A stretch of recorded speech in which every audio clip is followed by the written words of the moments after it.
To continue, we only have one main character tonight, and his name is Reverend John Bliss. John Bliss, J.B., Jordan Brown, J.B. John Bliss, Ron Kalinowski, R.K.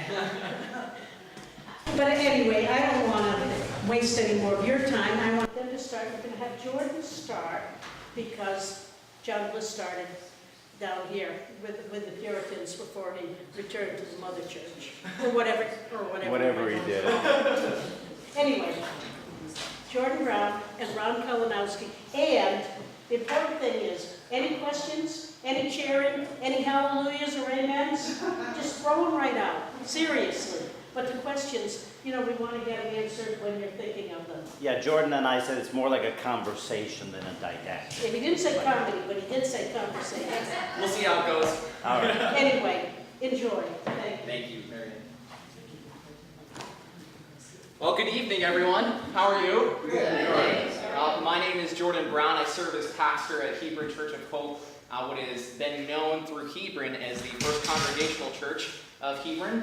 We were founded in October of 1716. We actually just celebrated together as a church our 302nd birthday of God's work in the town of Hebron. So it's a privilege for me to be able to share with you tonight about the story of Hebron Church of Hope. And please, at any time if you have questions, I will confess I'm not an expert in the history of the church, but I can read. So it's great to be able to speak with you tonight and just share some about the church's history. Just a side note too, after our presentation, I did bring some items from our church for you guys to be able to look at. And I just want to point out a couple of things. This box right here is actually a time capsule that was created in the 1960s, 1966, during the 250th anniversary of the church. This has a bulletin from 1883 when our current building was built and dedicated to the Lord for service here in Hebron. It has blueprints in it. There's actually in the back an article from the New London Day from August of 1882 talking about this tragic history of what had happened in the town of Hebron that summer, that spring, where most of Main Street burnt down. This large piece of paper right here, please be very careful with this. This is actually a membership list from 1787. So many of you probably have heard of Dr. Benjamin Pomeroy. He was the longest serving pastor of the Church of Hope's history. He served from 1734 to 1785 in his death. First Ecclesiastical Society. That's right, yes. Excuse me. So that is there, and a lot of the membership that's on here probably had ties to Pomeroy's preaching ministry through the efforts of the church at that time. There's also just a couple of different sermons. One of them's from the installation service of George Dodge. He served as pastor of the church in the late 1800s. There's actually a seating chart from 1861 of the families that owned pews for the church. And these are just some of the items that I have found in the past 10 months of serving as pastor at Church of Hope. So I suspect that there will be many more, and that we will have a giant collection to be able to share with the Historical Society to continue to tell about the legacy of what has happened through our town.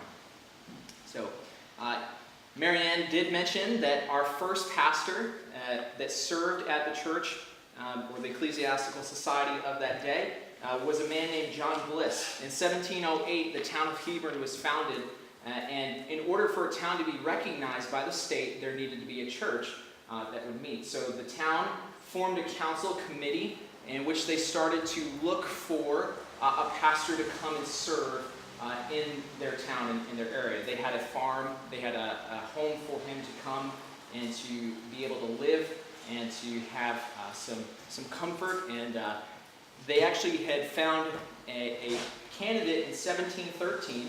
He came from England. He actually turned down the job after sailing out here, spent 6 months, decided that he didn't like it, and he went back by boat to England.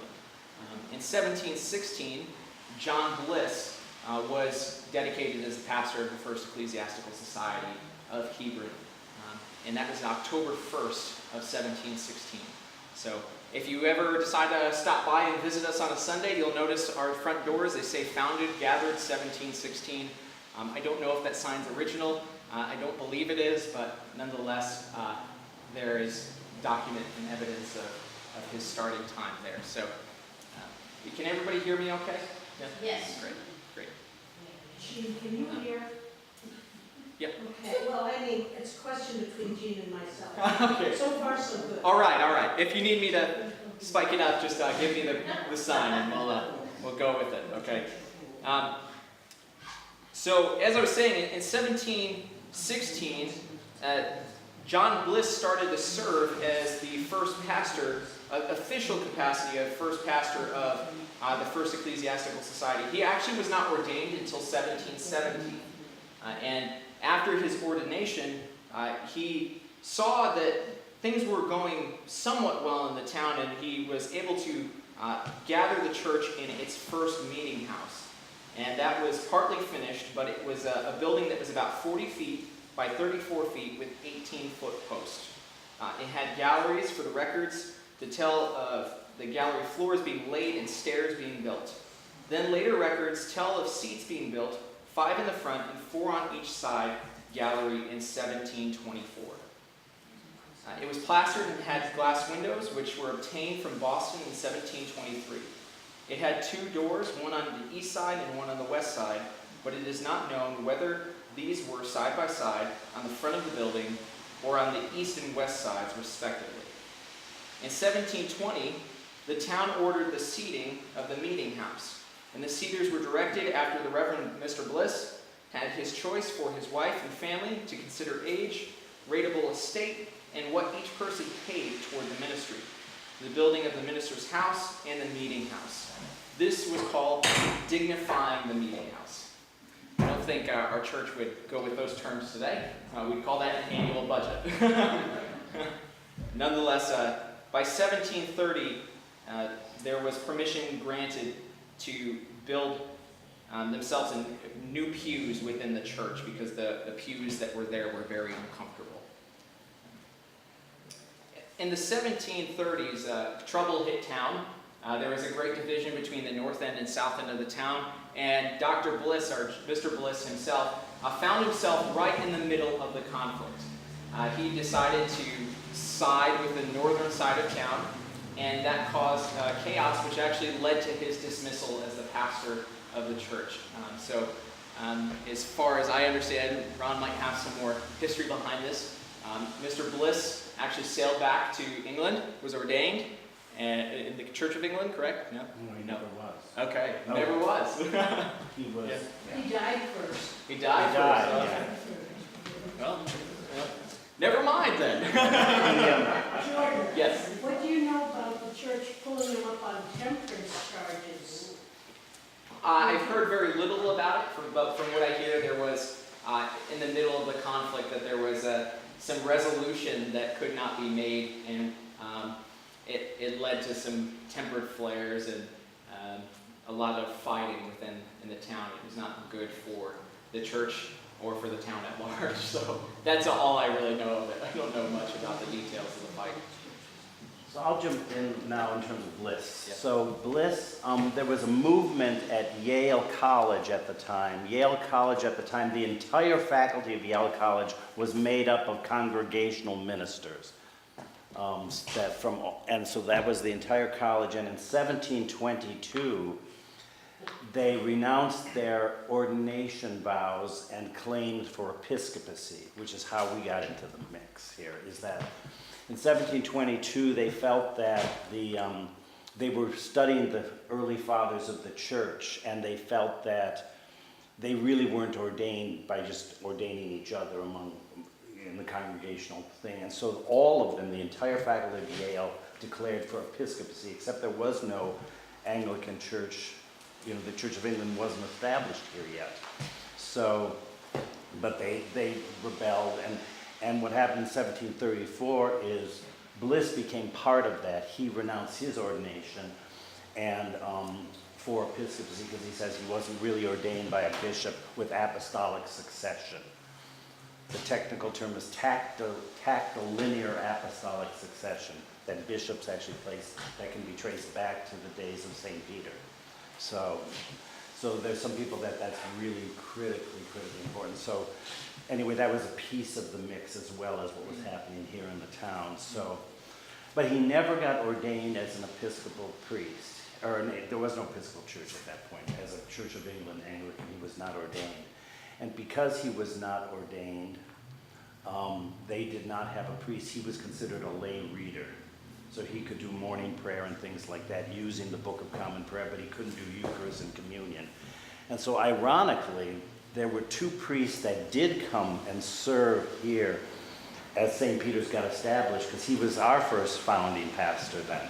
Bliss was the founder of the Hebron Society and then was the founder of St. Peter's Church. And I wonder if that's why it's St. Peter's, because he was declaring the whole apostolic piece. I wonder if that's how we got our name. I don't know the answer to that. But if that was so central to his idea. So he was a lay reader, and he could do certain services out of the prayer book and lead prayers, but he could not do Eucharist and a communion service. So there were two priests from southeast Connecticut in New London, Samuel Seabury Sr., who was the father of who became the first bishop in the United States, Samuel Seabury Jr. And he would come up and spend a week at a time from New London, St. James, New London. There was also another church called St. James on the other side of the river in Groton, and it had a clergy priest named Ebenezer Punderson. And Punderson was a circuit rider, and so he would come up here and also serve at St. Peter's. And ironically, I was at the St. James Groton parish before I came to St. Peter's. It's no longer in Groton, but they moved it to Preston. That's another whole story that I won't get into. Yeah. But anyway, that's what happened to Bliss. Yeah. Any questions so far?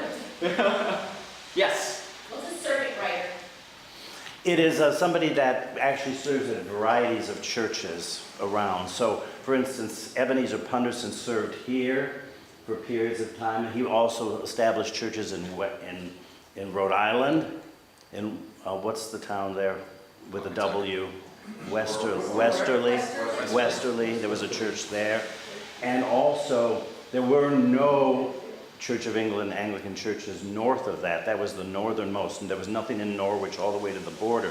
So people that wanted an Anglican service would come down. They would go to either St. James New London or St. James Groton. And the church in Groton was founded in 1734 as well. It was the fifth Anglican church in the state in Connecticut. It wasn't in the colony. And St. Peter's became the sixth. So Yes. More of a technical question, but usually in studying history, if you want to know about property, you look at the old taxation records or insurance claims. Assuming that the church was tax exempt at that time? not only was it tax exempt, we paid taxes to the Congregational Church until the 1820s, was it? I believe so. Everybody paid taxes to the church. That's how it was, everybody in town did. And accounting records we kept more in the church than, so, you know. Well, we were a theocracy, we were not a democracy. Yes, yeah. And the church was responsible for more than just the religious Right. aspects. What else? Yeah, they were really the heart of the community that was present. And as Ron was saying, it was a theocracy more than it was a democracy. The founding of a church was so vital to what happened in each town and each state that was represented. If we think back to why these groups were leaving from England to come to the States, it was for religious freedom, mostly. So it was made a lot of sense for this to be set up in a theocratic way. To get away from bishops, ironically. Yeah, and then they set them back up. But then the churches were responsible for the education of the young. Yes. So a lot of the tax money was also going towards those needs. It was running everything. That's why they called it a meeting house, because it was where they met for government. The churches were the places people met for government, and it moved around in Hebron. Didn't it, Mary Ann? And you're in a Methodist meeting house right now, so. Right. Yeah.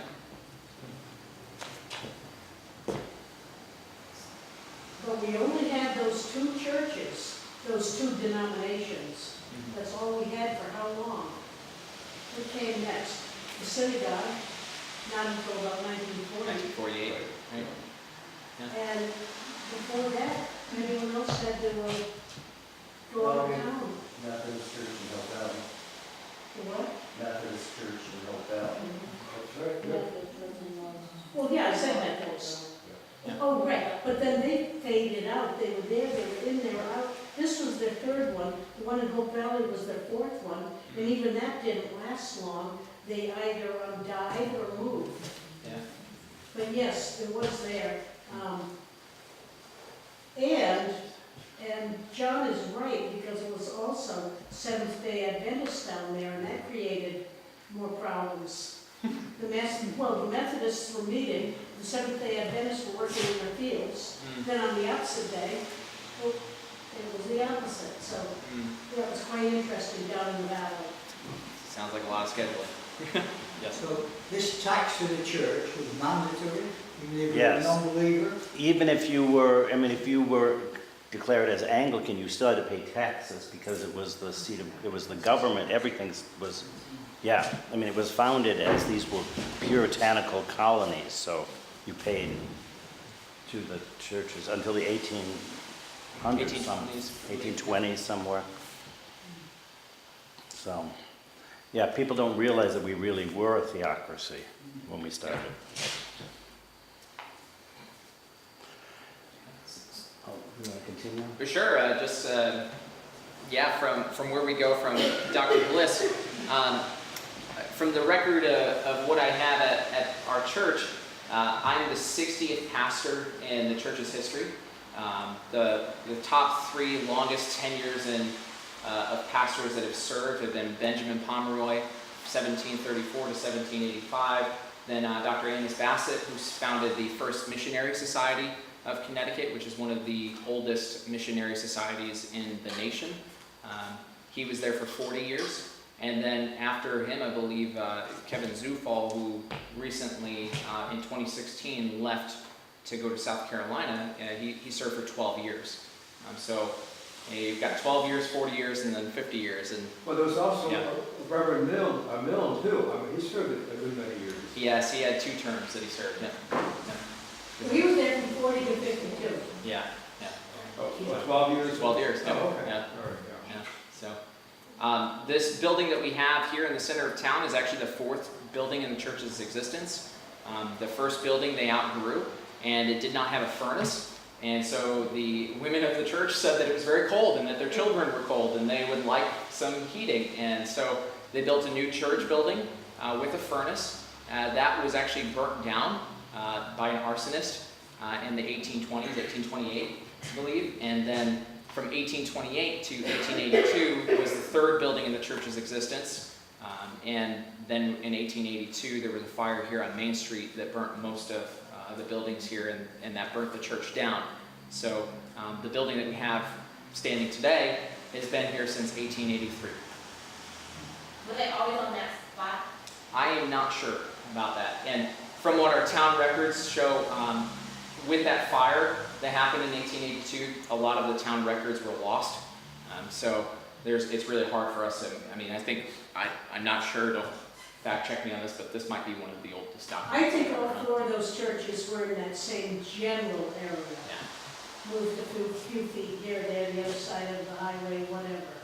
But right about there. And some of the problems were when the Gilead people didn't want to have to come this far every Sunday to spend the entire day. And that's part of, they're going to tell you maybe about some of those early services.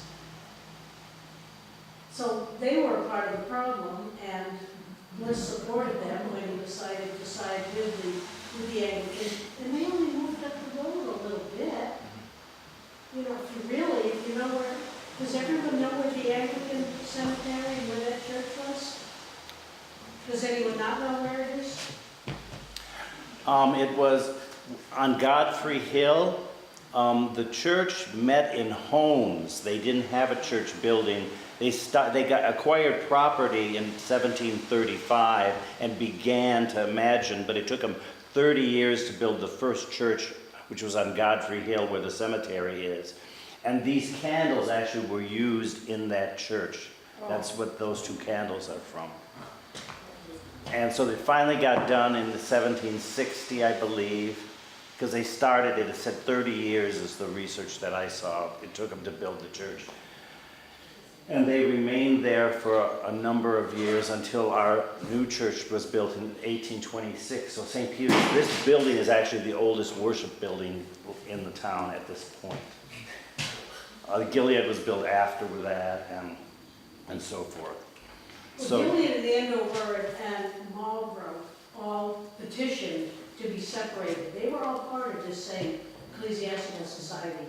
But then I think Andover got out first, and I shouldn't maybe say it quite that way, but followed by Gilead, and Marlborough was separated as a totally separate town. And Andover became its own town after it was a separate church district. How does, Yes. how does Reverend Peters fit into this? Okay, actually that's a good question because what happened is the St. Peter's wanted to have their own priest, and so there were 4 separate individuals that were sent to England for ordination, and all 4 died. The first one after Bliss died was a guy named Barzillai Dean, who was Silas's Dean's nephew from Wethersfield. So he was sent to England, and he was lost at sea on the return voyage after he was ordained. And then the next one was Jonathan Colton, who they sent in 1751, but he contracted smallpox aboard ship and was buried at sea. The third was James Usher, they sent over, but he was captured by the French during the war and imprisoned in a castle in southern France and died there at the age of 24. And then the last one was a Mr. Fairfield of Boston, who was said to have been ordained in England and headed for St. Peter's, but died in the West Indies on his return voyage. And so the next person they finally sent over was Samuel Peters. And he actually did get ordained and came back. So that is how he sailed for England and ordained in 1759. He did also become seriously ill with the smallpox, but the Archbishop of Canterbury was so concerned about St. Peter's, Hebron, because they'd already lost 4. And you got to remember, we're not talking about churches all over the world. The second church outside of the Church of England, I mean, we were part of the Church of England, so the Archbishop of Canterbury was so concerned about Peter's health and didn't want to lose a 5th one for St. Peter's, that he had his own physician attend to him in England until he recovered. So he returned in 1760 safely, and he was here, and then he ended up going back to England in 1774 because he was loyal to the crown. I mean, that was a big problem for many of the Church of England churches and clergy and people. A number of people from Connecticut ended up going up to Nova Scotia and other parts because we were, they were loyal to the crown, and their vows of ordination they were loyal to the crown, and so they had a problem with as the War for Independence was grabbing hold. And the church, for instance, I was at, which was in Groton, now Preston, the land that the church building was owned by the Church of England, the Anglicans, but the land was on Patriot land, so they dismantled the church completely and moved it to Preston in the town it is now and rebuilt it there, because that was a very common problem. And so Samuel Peters went back to England, and then you know the story of how he got in debt there and tried to sell his house here and his slaves and the Lewis and Caesar, right? And that's legend of Hebron and how the townspeople saved those 2 people, chased them to Norwich and so forth and so on. But he tried to sell all those slaves and to pay his debts that he was incurring in England after he went back there. So, but he ended up coming back, and he ended up dying and was buried at Godfrey Hill and has now been moved. He's in the new St. Peter's Cemetery now. But I don't think he ever returned to the town of Hebron until the burial. Until the burial. I think he died in New York City. Yeah, that's right. You're right. He did die in New York City. But I don't know a lot about the history of his house here, but I know that's a big thing here in town, isn't it?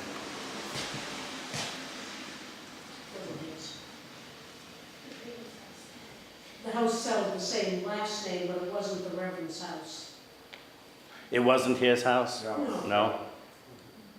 It was one of his brothers. But one of the things a lot of people think is the Peters family somehow is connected with the naming of St. Peter's. That happened a long time before that. It was named back in 1734, long before the Peters family was part of this story. But I've heard people say that it was named after the Peters and Governor Peters, who gave a lot of land over here to St. Peter's and so forth.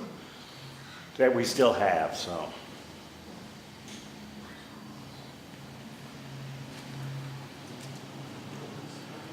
And the reason, for instance, the Episcopal Church has that name Episcopal is because it's a Greek word, episkopoi, and the word episkopoi is the word for overseer, so it actually means bishop. So technically, the Episcopal Church is the church of the bishop. The church of bishops, again, reclaiming the whole apostolic succession piece, which was put right in the name of our church after the Revolution, when we became an independent church from the Church of England. Right. Yeah, as Congregationalists, the term congregation means that the final appeal in all matters of the life of the church goes to the congregation itself. So our church, we are elder-led and congregationally ruled, which that means is we have what we call overseers, elders, same Greek word, that they exercise the teaching and oversight of the ministry, but all final appeals are brought to the matters of the church at large. So it's not pure democracy, but at the same time it's democratic leaning. So I found something interesting. The Church of St. Peter's that we see today does not look like it did when it was built. I don't know if you can see this, but it had a lot of Gothic pieces on it, little turrets and pinnacles and things. That's what it looked like when it was originally built. This is a drawing of it. But they didn't really, this architecture was wood and these top things, and they didn't really go through the winters very well. And so they only lasted about 30 years. And so they went from this Gothic look to a more of a colonial look that we have today. But Ron Cherney and I, we just found, that is Ron, by the way, in the picture, if you see, these are louvers in this tower here. And so that there's a top part to the louver, and then there were long pieces to the louver. So it's just this little top part we found it, and we're going to put it in our newly restored as a piece of artwork from this original tower. We have one piece left. So it'll be an artwork in our parish hall that's just been renovated. So it'll be a nice thing to put there. That's great. Now, you still have some of the original furnishings from the Hebron Church, right? Yes, we do. We do. Because I don't know, I haven't been in there since it became the Church of Hope Club. Yes, yeah. We still have Ben Pomeroy's pulpit. So that survived all the fires and was restored in the 1940s by a family that supported the ministry of the church. The pulpit that I preach from is actually not the Pomeroy pulpit, but it is a piece from the 1890s that sits in our sanctuary now. It's a very nice piece, a lot more intricate detail, but a beautiful piece there. Our architecture has stayed much the same. This picture is supposedly from 1882. You can see that looks just like what we have, except for some paint differences. And we have run into the same issues with the top of the steeple. The very intricate designs don't last with the weather. And so we're going to be doing some steeple repair over the next couple of years. So lots of restoration. But we do also have some original silver pieces that were left as part of the church. So we have some teapots and some original communionware, cup and some bread trays. How about the pews that were in there? Are they there? No, there are no longer pews in there. They were donated to a church in Hartford. As far as I can tell, I wasn't here for it. Came in and there were chairs. So Marion alluded to it, but tell her what a service would have looked like back in the Congregational Church. What was Sunday like? Sunday was very long in the Congregational Church.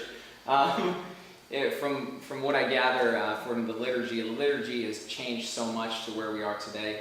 But the reading of Scripture, there was an Old Testament passage and a New Testament passage that was read, a homily. I'm not sure exactly how long the pastor would have spoken for at that time. There were members that were part of what they would call half communion and then full communion, depending upon their commitment to the church. So it was a full day event. You did not just come to church for what we run as a service now is about an hour and a half. That sometimes feels long to people, but they're not coming for the whole day. So, but there were lots of community-oriented meals and a lot of community focus of being together. I don't think we were all day, but they did have the hour-long sermons. So. Yes, yeah. So I'm keeping the tradition alive, Yeah? right? Do you preach for an hour? No, No. Oh. Yeah. I don't think that would go over very well. You had horse farms, horse sheds, whatever, behind the church. I don't know if St. Peter's did also, probably.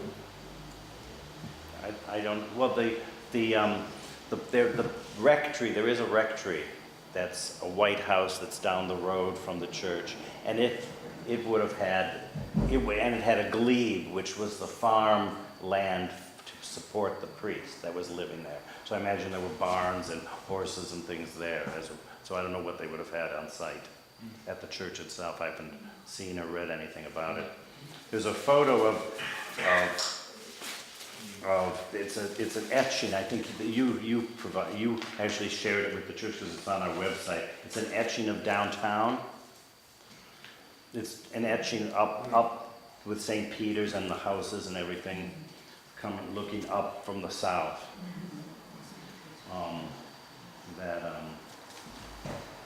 That kind of captures what that looks like. You can see the church steeple of your church in the far ground. Yeah. But the horse sheds I were talking about, a big long line, of course, they're just sheds, because of course, all people came with the horse and buggies or whatever's, and were there for the day, so they needed protection for the horses and for the hay and whatever. And they had a long line of them, they had the same thing in Gilead. You know, my father commented when he after immigrated from Hungary, they had a horse carriage to deliver the boys and girls to the Sunday school right here. Mm-hmm. And the horses were maintained at the Horton House, the brick house. They had some sort of a barn or shed there where the horse was tended for the day. Where's the Horton House? The Horton House is a brick one, a white brick. Between the synagogue and our church, right? Oh, you mean the Governor Peters? You're talking about the Governor Peters house, right? Is that what, I You're don't talking recall. about Jimmy and Greg, where those Horton brothers live. That was Governor Peters' home, Was it? Yeah. right next to the St. Peter's Church, originally. Yeah. But I think later on. The it became Hortons the had Horton House. Yeah, the Horton house today is the one right here next to the town office building. It's still on the east for But he said that after the The people, Hortons did live in Governor Peters' home for many years. Right, Was it? Jimmy and Greg. The and- Hortons. The Hortons did it, Yes. right, John Horton, and, Yeah. Right. that's right. Right. Well, that's the house I'm referring to, so I'm not sure it was connected to, you know, to the church for parking facilities, but, the horses. Yeah. 10 meters. Yeah, right. Get the meters running. So what did the kids do all day long? The kids. They sat quiet. You would, Yeah. it's a spoken to. Yes. Yeah. Later on, what we know in the church's history, like Bob was saying here, there were Sunday school classes that met in a different meeting house, but that was much further into the church's history compared to earlier on in the church. It was normal for children to be part of the worship service, and so it was expected. So did St. Peter's have a sort of a parish house apart from, I mean, before there was the Phelps Hall? Was there something there? We had the house right across the street. And that's where the We had kids, Sunday school classes in there. for a time. But I don't know how far back it goes. But the hitching posts for the horses are still there there. alongside our parking lot. That's very And if you're not careful, you'll back your car up. And even if you are careful sometimes. yeah, right. Not the same turning radius, right? Yeah, the Church of Hope has had two parsonages in its history. One that was located right next door where Dr. Greer lives now. That was part of the church's setup. And there was one that was actually down in Old Colchester Road, right towards the beginning of the street right there. But no parsonage now. I live in Lebanon. So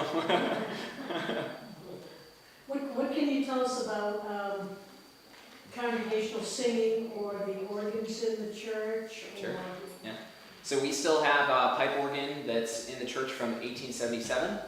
It was built in Boston by the Ryder Company. It came to us from a mansion in Ellington in the 1900s, early 1900s to 1920. I'm not sure of the date exactly. It is still functional, and we do have someone who plays it from time to time. But our emphasis in our worship is definitely congregational singing. So we have lots of people who sing hymns. Traditional hymns, modern hymns. What do you use, that organ, or do you use a keyboard or a piano? It depends on the song. Most of the time it's the keyboard. It's a little bit easier to function and get somebody up and down the stairs. So we don't have a designated choir that's up in our choir loft, but there's a space for it. So right now we actually have more of a band set up than we do a choir. And for us, the inside of the church, when it was built in 1826, did not have an organ at first. I mean, and the inside would have had that Gothic feel as well architecturally, as you saw on the outside. And there's a big window, if you notice, right over the front door that when the organ got put in, got boarded up to protect the organ from the sunlight, because it gets that eastern sun. So the organ there was put in 1860, I believe. And it's still used every Sunday, all the time, so.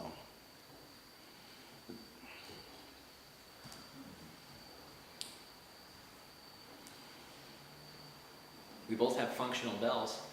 We do. Yeah, we do. From time to time, we ring ours right around 9:15, and then we hear yours. And, so we have the bell war going back and forth between the two parts of town. But yes, both the bell towers do work. So. When did St. Peter's Cemetery start? Well, the church was built in 1820. You mean the original one? The one on Godfrey Hill would have been started in the 1730s. Well, and this church property and the church was built in 1826, so it would have been during that period. I don't know if Chuck, you're the sexton of the cemetery. I think the oldest marker I found in that particular cemetery, the one down here, is 1824. So, Maybe the church was under construction when they began burying. so 1824 then, okay. That would make sense. And the cemetery is used not just by us, but it's used by all denominations use it, right? And it's an open cemetery, so we have people from various places that come and have family members buried there, and still do. So you still have room for some of us? Yes. Yes, there's plenty of room there, Mary Ann. Maybe we should cut that out of the recording. I'm gonna deal with Chuck on that. Yeah, you work with Chuck on that. Give you a good deal. Give you a good deal. It was my impression that the church graveyard or burial ground was filled. I'm surprised to hear that it was filled. No, we still have, I mean, I've been here how many months? I'll be a year in November, and my first 2 months, we had 12 burials. Oh my goodness. And it wasn't all just parishioners, but it was people that, had plots there and so forth from other places and stuff, so it's a very active cemetery, actually. But we do still have some openings for sale. And I'm guessing there's probably at least 40 at least 40 plots that are still there. Wow. And we have a lot of people that are a lot. Yeah. We do have a lot of people that Praise the are, Lord. most of the time. That's the time for the amen.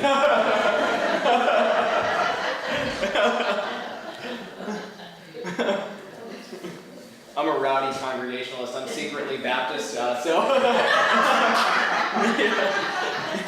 it's very funny. I'm in a Congregational church, but I have Reformed Baptistic roots, so.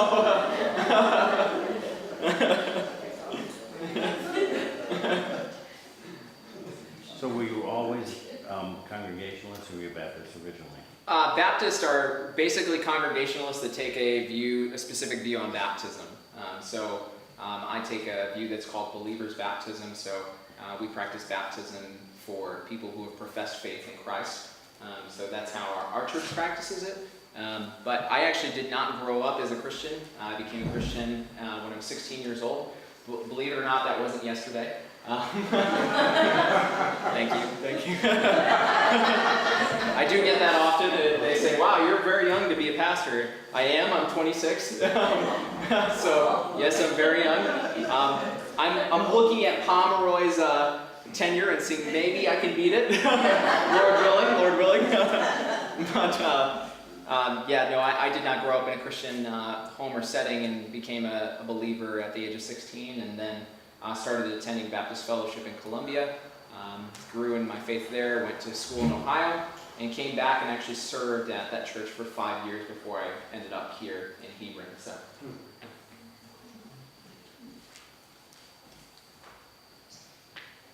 I started as a Roman Catholic. I was studying to be a Catholic priest in the 70s and realized that was not my call, thank goodness. But I thought I was done with this stuff, so. Let's have a discussion on that some other time. It's interesting to me, though, that Hebron the Catholic Church is relatively new. Oh, absolutely. It's unusual that there wouldn't be a Catholic church here longer, because it seems like every town has one. Well, actually, the property was owned by the church for many years prior to construction. So the church building itself is what, 25, 30 years of age at this point? Yeah, the church building.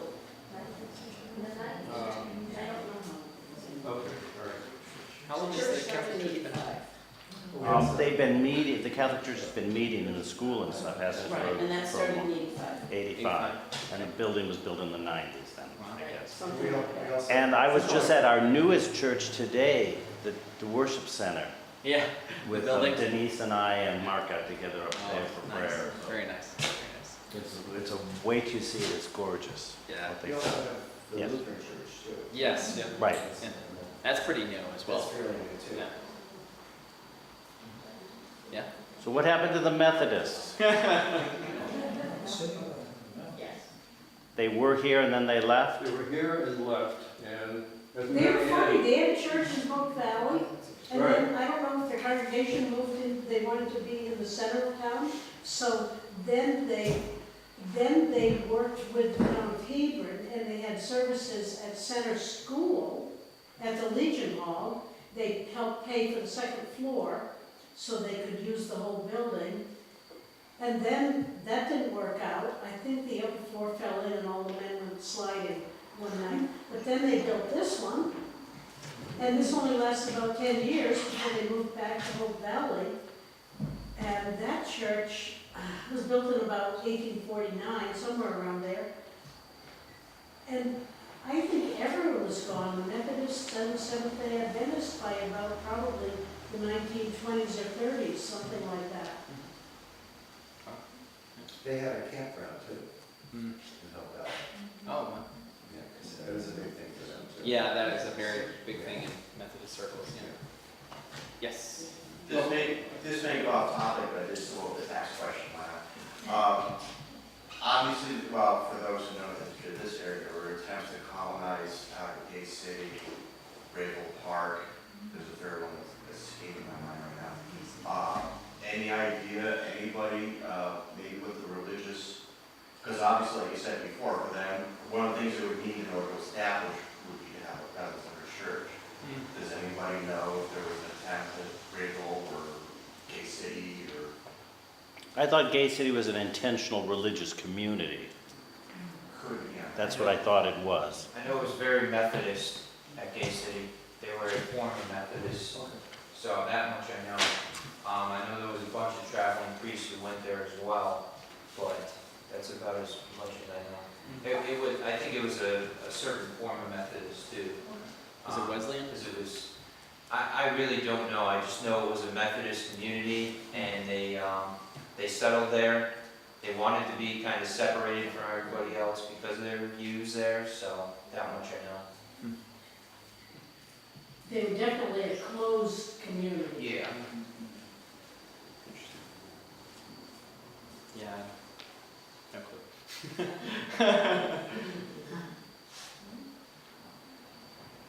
I do know that a lot of the Methodist circles with the camps are particularly the Wesleyan leaning of Methodist. Yeah, I think in all the, I've been studying part, in all the documents I found, it says Methodist, but it doesn't say specific one. But there have been, I can't remember the names off the top of my head, but some traveling priests who have gone there and preached, and some of them have been, it's been unusual, some of the things that happen there, so. Now, perhaps the traveling priests were like in lieu of having a pastor in residence, I guess you might know, or something. That, I don't know. Yeah, not sure. I think it, I don't know. Yeah. I wouldn't be able to answer that one. I just know they had traveling priests, at least two of them. But you did not, I mean, when we talk about you needed to establish a church, very specifically a congregational church, not a Methodist church or anything else. Right. It had to be a congregational church Right. in the colony. Yep. Yeah. It sounds like speculation, of course, but if it was traveling, more often than not, I would lean Wesleyan, at least. Charles Wesley went. Who were, by the way, both Episcopal priests. Yeah. And then Wesley brothers. Not Episcopal, Church of England. Church of England. And silly question, Wesleyan, how has nothing to do with Wesleyan College in Middletown or? Maybe in its roots, it Yeah, might have right, been. sure, yeah. But yeah, today, no. You don't have to know, it's probably as far away. Yeah. I used to Yeah. know Middletown. So. Yeah.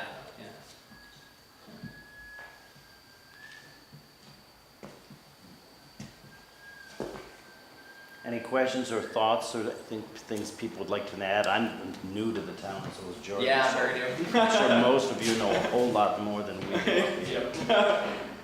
I'm wondering if our musicians over there have any other old hymns they might like to offer.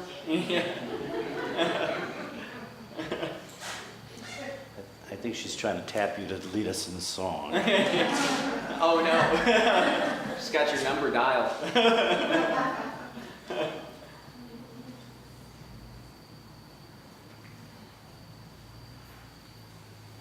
No more questions? Well, we do have coffee and cider and various other little edibles. So come join us this way and speak to Ron and Jordan. I mean, I haven't called them anything other than Ron and Jordan. Thank you. Well, so thank you very much.